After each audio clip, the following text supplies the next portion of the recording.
Guys, we have an awesome interview for you today, Dr. Sena Griffith. And for you guys that are looking to work as a rehab chiro, looking to get an associateship or understand how a practice has been built, if you want to see it done, world-class clinical care, world-class business skills, you need to listen to this podcast. I'm going to bury the lead.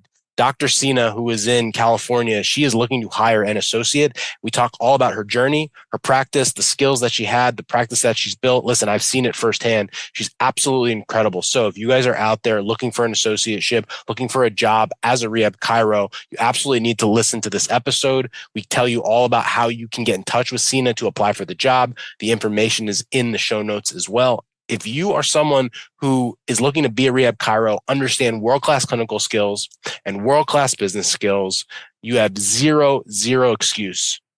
We are now at a point in this rehab chiro group, that was my goal from the beginning, to get people's business to a point where they are able to hire. Because if you or me coming out of chiropractic college, there wasn't many opportunities. Well, guess what? They are here. There's no excuse. And so if you're listening to this and you're looking for an associateship, or you're in school, you're graduated, you're in a crappy job, and you're looking for a real job as a rehab chiro, this episode is perfect for you. What's up, everyone? Welcome to the Business School for the Rehab Chiropractor. Class is officially in session. My name is Justin Rabinowitz, and I am a rehab chiropractor on a mission to teach you, a fellow rehab chiropractor, the exact tools and systems I've used to build my own successful rehab chiropractic practice so you can do the same. I hope you enjoy, and please subscribe. Sena, what has been your biggest mindset shift since joining Chiro Biz 101 and then our mastermind community? I actually feel like I have one mindset shift that's more business focused and the other one that's more clinical since joining. Business wise, like when I think of joining this group and how I really implemented what I've learned, it's stick to the process. Anytime I've deviated from the process, I've found myself in like a sticky situation, whether it's a patient who doesn't align with my business values, being like, oh, I can just come for one visit. That's all I need. And then being disappointed with the outcome. Or if it's someone where it's so-and-so's husband is just in town. Let me just help them out. And no matter what, it doesn't end well if you're deviating from that process. From a clinical standpoint, I would say that I used to think if you can get patients better in as few visits as possible, it means you are a great clinician. And what used to happen is you'd have people come in, visit 3 or 4, they'd feel great. They don't need to see you anymore. And then 6 months later, they end up coming back because the same issue comes back up again. So along the way, you're missing the big picture of like, why is this problem happening in the first place? And you're missing that root cause. And so now clinically being able to understand, okay, I don't need to convince someone, I can get you better in 4 visits. Instead, focusing on this is the outcome you want. Let's spend the time making sure that you actually can get there by giving you those tools and giving you the guidance to help provide that outcome. I love that. And so maybe it doesn't have to be an exact example, but as you think about what you just spoke in clinically, because I know we have so many people listening to this and they're like, how do I do rehab chiro? Or they're like, I practice one way and I really want to incorporate this, but I'm not sure how. What would it look like for a typical like low back pain patient who came in, Sena a year or 2 ago, 3 or 4 visits, you're feeling good, versus what does like the rest of the treatment look like now, where now it's you're getting a different outcome, or how does that look? So originally with a low back pain patient, most likely they'd come in, we do a 1-hour eval. So I did start with 1-hour evals. Then second visit, we teach them a couple exercises like McGill curl up, how to engage their core, maybe hip hinge, depending on what's going on. Then our future visits would be 20-minute follow-up visits. We do an adjustment. We do active release technique or cupping, some sort of soft tissue modality if they needed it. They'd feel really good. The problem was we weren't progressing those exercises. And so I, in the beginning, was like, okay, I gave them some tools. Great, that's what they need. But long-term wise, we weren't actually changing like the way that they were moving. And now the way I've built my patient care plans is we're continuing to progress those movements. So at first I was really scared about having longer visits because I was thinking, how am I going to fill this time? But instead realizing you don't have to show them everything at that very first visit, like build on it. And each visit, add an exercise progression. You can still spend that time doing both active and passive care as needed. Okay, excellent. And so I'm curious, was it something, the active care side of it? And you mentioned how, what am I going to do to fill up the length of time? And so specifically, it sounded like most of your old follow-up sessions were more passive care, active release, a little bit of exercise and send them home to do their thing. And now you're spending more time. It's more active care related. Just first question, did you always have that active care background and exercise background? Nope. I was really active, but I was not a kinesiology major or an exercise science major. I studied developmental biology in undergrad, and then chiropractic school. I was super involved in sports council, but that was more so taping and adjusting extremities and soft tissue work. So it was a lot less exercise. So it's all stuff that I really learned on my own. A lot of research online, learning from other individuals in the mastermind group too. Why? Because again, many people, and you were having success before you started, and, our mentors that we saw did the, normal treatment. There's nothing wrong with that, the passive treatment. What was it? Was it patients weren't getting results? Did it pique your interest where there's more you thought you could do? Like, why go that extra mile to learn the active side of it? Felt like there was more that I could do. When I saw other individuals that did take more of a rehab approach, one, it just looked like they're having so much more fun in how they were practicing. Two, their patients were like being able to say, oh, my patient couldn't deadlift without pain. And now you're actually getting them to the point where they're lifting heavier than they ever did before. Like, that's such a great feeling. I wanted to be able to accomplish that as well. Yeah. I think it's great because, again, just for the audience, we're going to go, the next question I want to go to is how we got to this point, like your background in starting a practice. But it's interesting because it's not like a lot of people come out of school now or they join our group. It's their first sort of go at it. And they always sort of knew they were going to practice a certain way. You were having success already and had patients coming in and they were being treated a certain way. So it's interesting that you sort of saw something and it's like, hey, I think I can do more. I'm interested in it. And you went out and learned it. And so I think that's great because we have people that are listening to this podcast that, I get a lot of people, their objection to joining the Rehab Chiro Mastermind actually is they don't know how to do rehab or they never did it before. And so you being like someone that can speak to that, I think is really good because it'll be reassuring that you can learn it and it is something where you'll be more fulfilled and the patients will get better results. So I think that's fantastic. Let's back up. When did you graduate? Where'd you graduate from? And then what's been the journey since graduation to where we start today, like your own practice? I want to hear the come up. Yeah, I graduated from Palmer West, March 2022.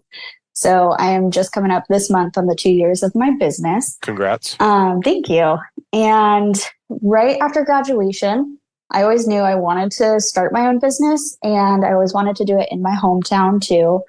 I've got a really great community in my hometown and it's an awesome place to grow up, raise a family. Like, why wouldn't you want to go back there? I ended up taking a job, though, part-time with the doctor that I did my preceptorship with in Los Gatos, which was 2 hours away. And I was doing Thursday, Fridays in Los Gatos and then commuting back up to Sonoma County, which is about an hour north of San Francisco. And I was starting my own business. And I posted on Facebook and just like coffee shops around the area, letting people know, hey, I'm coming back, starting my business. So by the time week 1 of opening, I already had patients on the schedule, which was great. But it was mostly people who were like my high school teachers and just people who knew me. So it was a slow start. But once you have a couple of those people, they start telling friends and then slowly you start to build some momentum. Working in Los Gatos, though, was great because my former employer, who I did my preceptorship with, was awesome in the way of he was switching his EHR over. And he said, basically, all of the forms that you helped me make as an associate, please, like, you can take them and use them for your business. So that really helped me with getting started with all of the consents and, everything that's a headache when you're first getting started.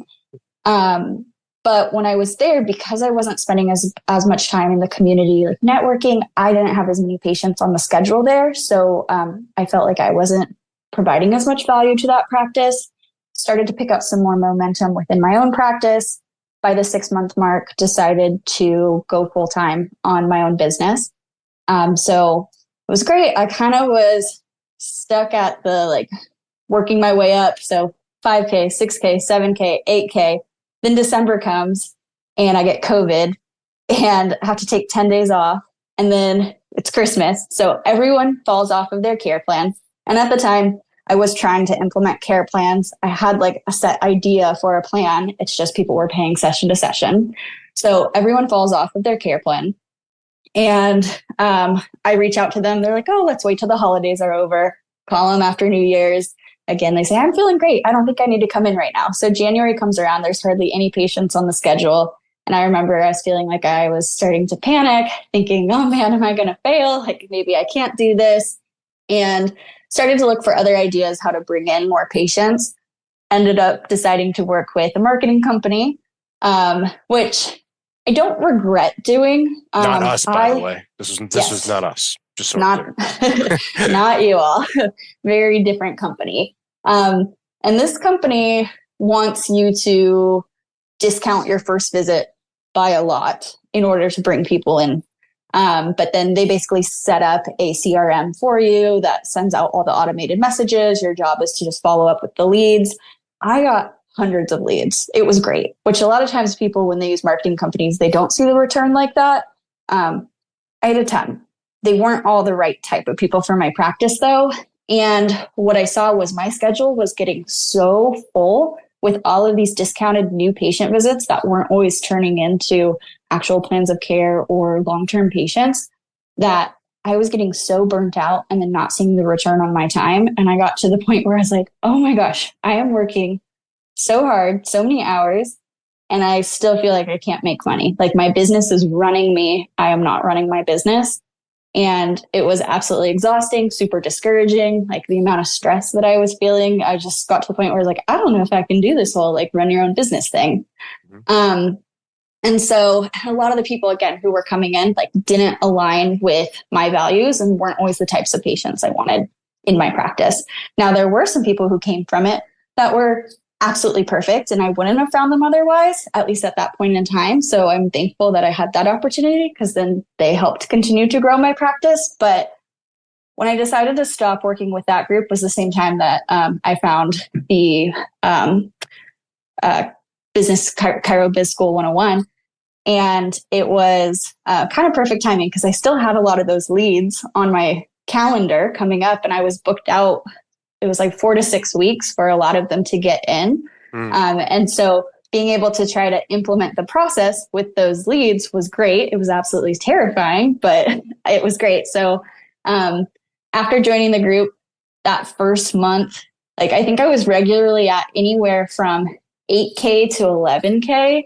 And then that first month was over 18K. Wow. And yeah, right after joining. So it was, felt good, because I remember joining and feeling absolutely terrified, worried I was just making a big mistake and spending money on the next thing, trying to fix my problem that wouldn't actually fix my problem. But the skills that I learned from it, I look back to, so that was mid-August last year, and we're in May now. So I don't know how many months ago that was, but I just look at how far I've come and my understanding of sales and the clarity on like what a patient journey actually looks like in my office, how to actually organize a team, because now I have employees, and it's just crazy to look back. And then I even think about clinically, I have some patients who come in now that I saw 18 months ago, saw them for a few visits for a problem they were having. They came back in now.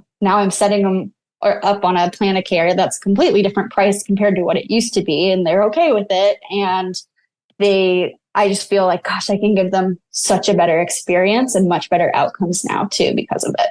That's great. I mean, the whole story and is fantastic to hear. I'm curious because, you mentioned to me a lot and I always like look at you and I'm like, I don't know, I'm scared and I don't know if I want to do it. I'm terrified. But then you have the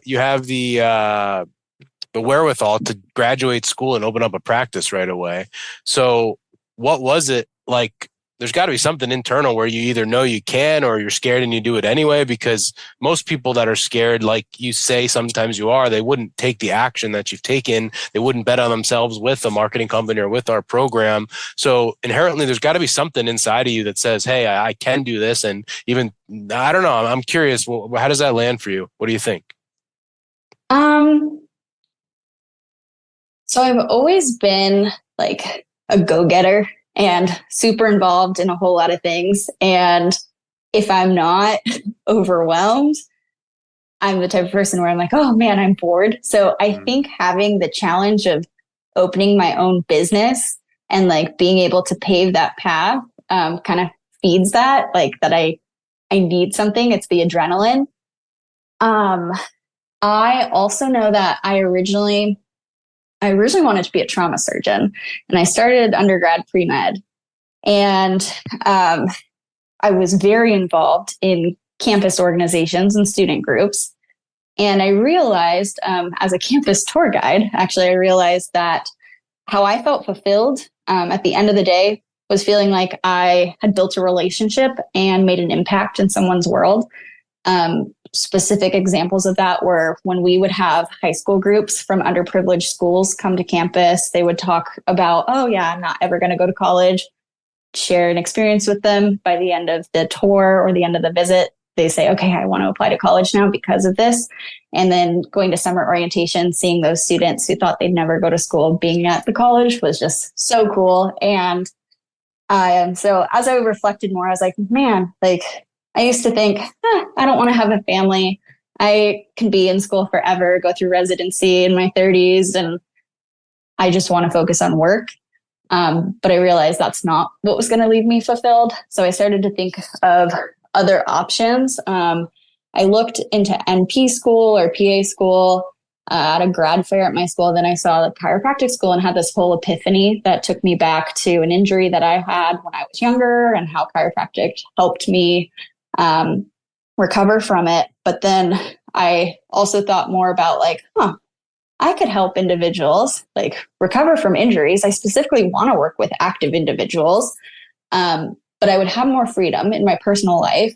And then I'd build a relationship with them where I would be able to continue to see the impact that I have on those individuals and help them stay active throughout their life and whatnot. And so for me, I think the running my own business comes down to me wanting to help individuals and have the freedom to do it in the way that I want to do it.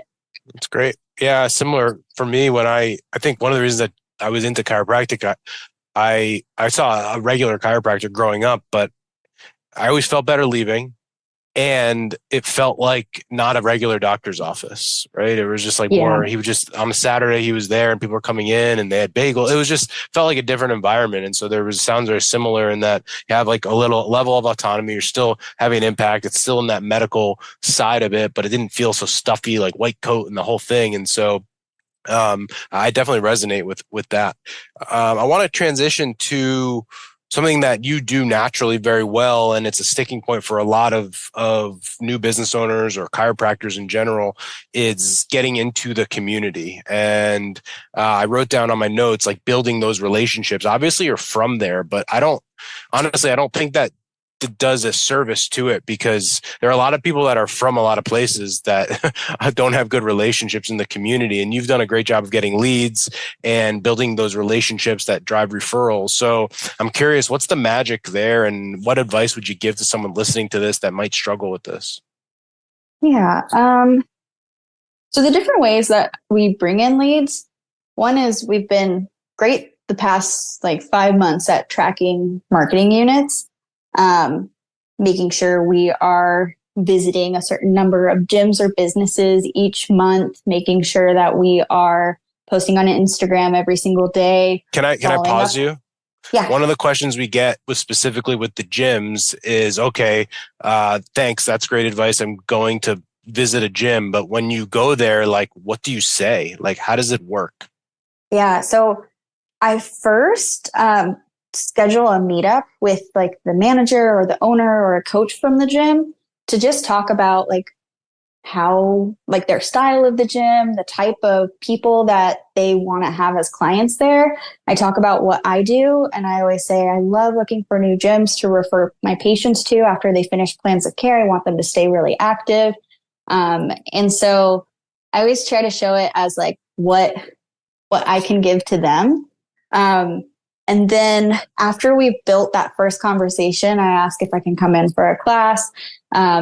And then I try and do a few workouts there, and I pay like the drop-in fee for them too, because I don't want it to just look like, oh, hey, I'm just introducing myself. Please send me patients. Like, I know that it's all about building that relationship with them, and people refer to people that they like and they refer to people that they trust.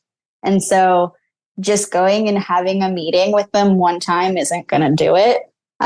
A lot of other business owners or gym owners in town, I even will meet up with them for like beer at a brewery on Friday afternoons just to try and like talk shop business wise. That's been really helpful.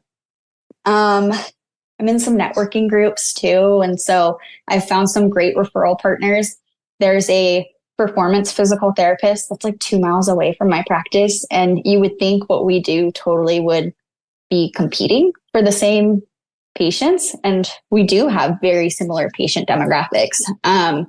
But we have found a way to basically share patients where if I see something this person, he is an expert with gait and with running, specifically with endurance athletes. So a lot of times I will have patients like on a care plan with me, but we'll see something else going on. I recommend they go talk to him. They start on a care plan with him too. And vice versa, he'll do the same thing because he knows that I look at movement very differently from how he does. And so, yeah, it's just been great to build up those connections and relationships. And I think approaching it in the way of not just, hey, this is me, this is my business, and here's what I do. Like, these are the types of patients that would be great for me. And instead trying to focus more on learning about them. I love that. Excellent. Our group specifically has some awesome people like you, some amazing female entrepreneurs. And, you know, we have Kaylee, obviously, and Hannah, and we have a lot of females in my business. I always say, if you want a successful business, you must have females because they just see the world differently. They always tell me that being a female entrepreneur, business owner, or female chiropractor is a little bit different. And do you sense that it is different than in our world? Have you noticed that? Is it better or worse? I mean, any advice you could give to somebody who's thinking about it or in school and then thinking about maybe opening up their own biz? It is different. And I feel like it's hard to really put words onto how it's different. Like some examples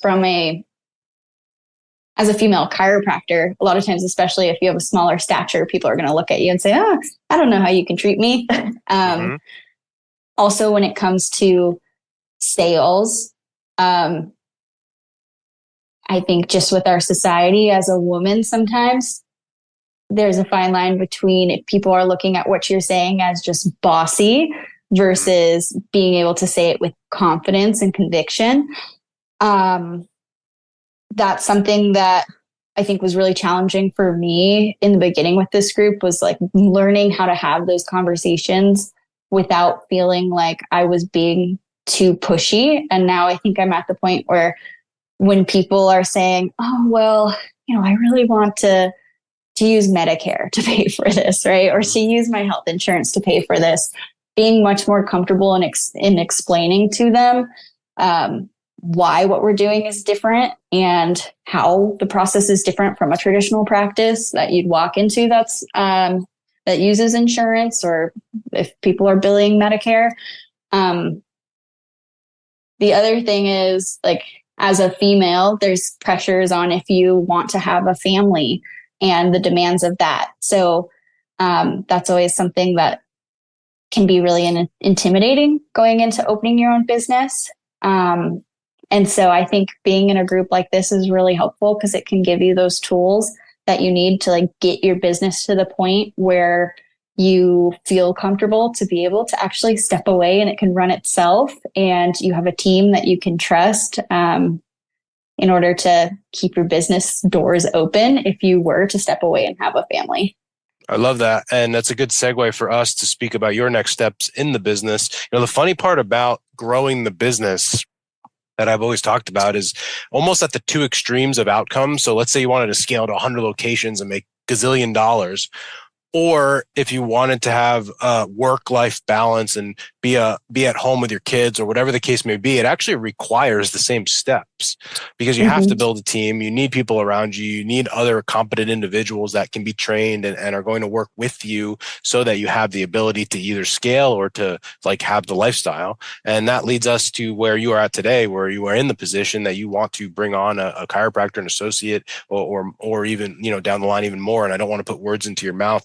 And I want to speak about this a lot because there are people, jonesing for opportunities in the rehab chiro world today. So tell us a little bit about, what you're looking for with an associate, what your timeline is, and we can kind of go from there. Yeah. I'm looking to hire an associate now, which is super exciting. Right now I'm at full capacity. I treat 16 to 20 hours a week, and I don't want to treat more than that. I like to have my other time to go out and network and spend time on the business. And I would love to bring someone else on. And I also don't expect them to be working more than 26 hours a week on patient care. I really value that work-life balance. I am open to someone who's a new grad, someone who is experienced. And I think back to myself 2 years ago as a new grad. I still pretty much am a new grad. And I think looking at a practice and seeing a rehab or a sports and rehab chiropractic office, it seems kind of intimidating, especially if you don't have a background in exercise science. But I also look at how far I have come and how every time a new condition comes in that you haven't seen before, we're constantly learning. We're constantly researching them or researching what the best form of treatment is. And so for someone new coming in to a position like this, I think all of these skills are trainable. And it's more so about the right person, someone who is a go-getter, someone who is passionate about being active and helping people get better, someone who's a problem solver, and someone who's just eager to learn.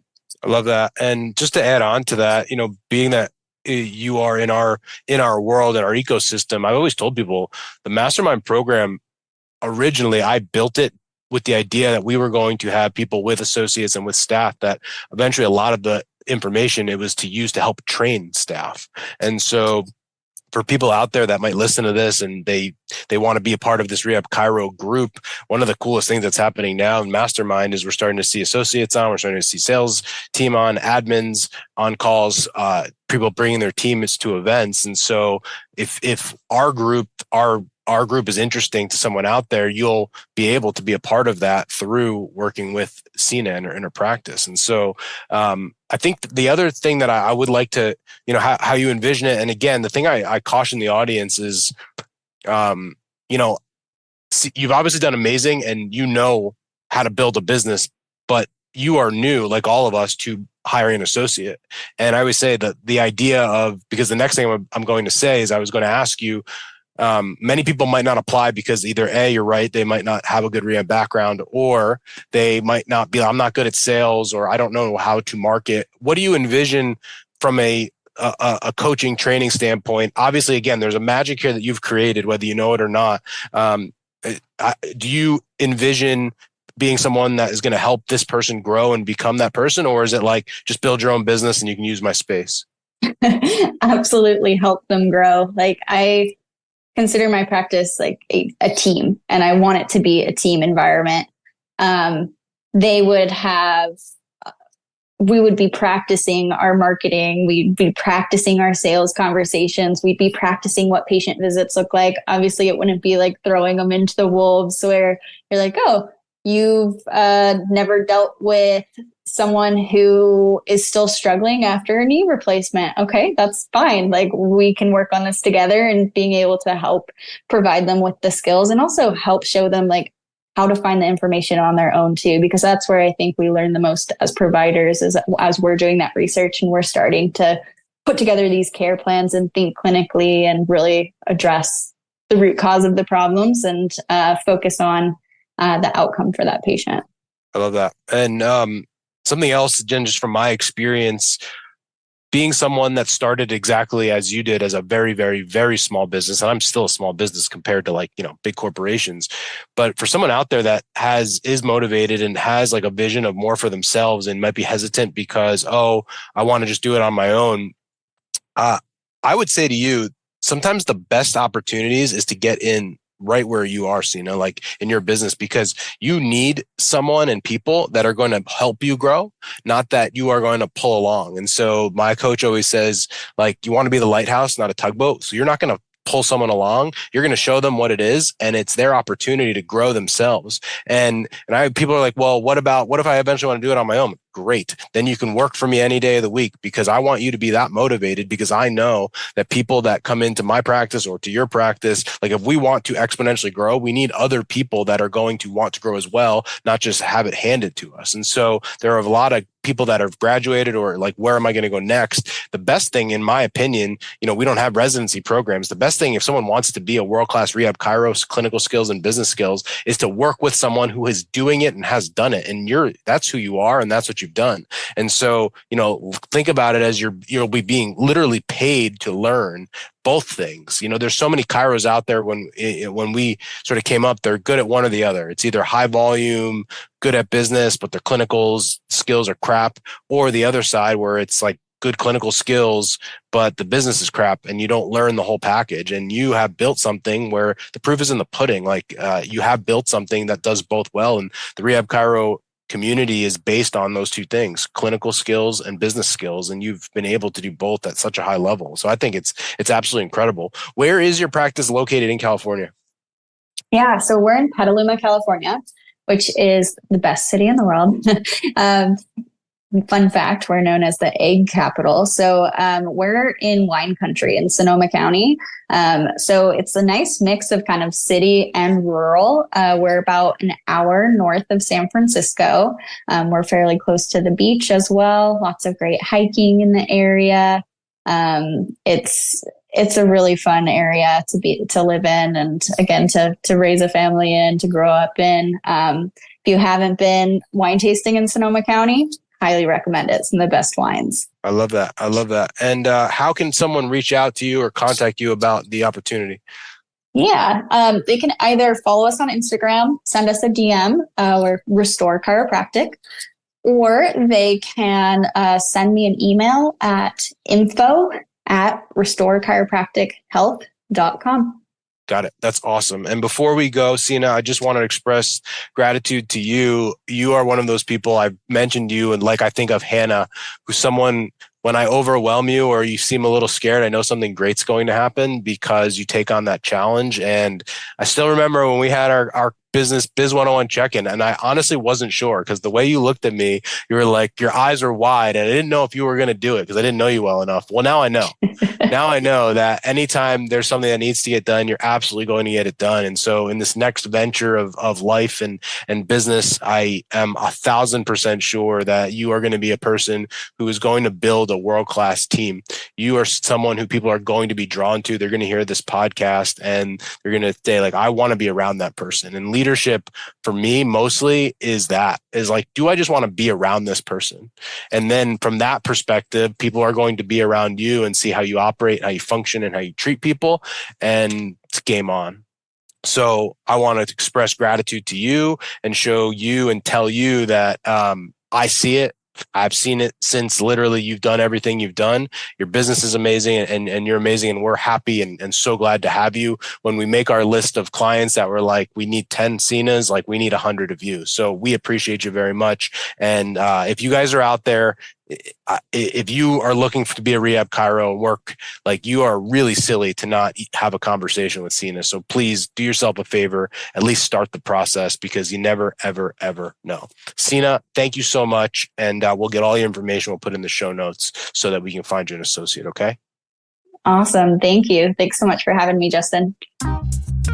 Before you go, listen, we are in live event season, and I am going to tell you, you need to be at our live event. Please, please, please go into the show notes here, click on the link to apply for a guest pass. Someone on our team will get in touch with you. You need to be there. Please give yourself a chance. I'm begging you. If you really hate it, just come up after and tell me, kick me in the shins, do something crazy. I don't even care. It's never happened. There's literally never anyone that's never left there who hasn't had an unbelievable experience. So I'm asking you, I'm cordially inviting you, go into the show notes, apply for a guest pass, May 18th, 19th. Any way you can get there, please. Can't wait to see you there.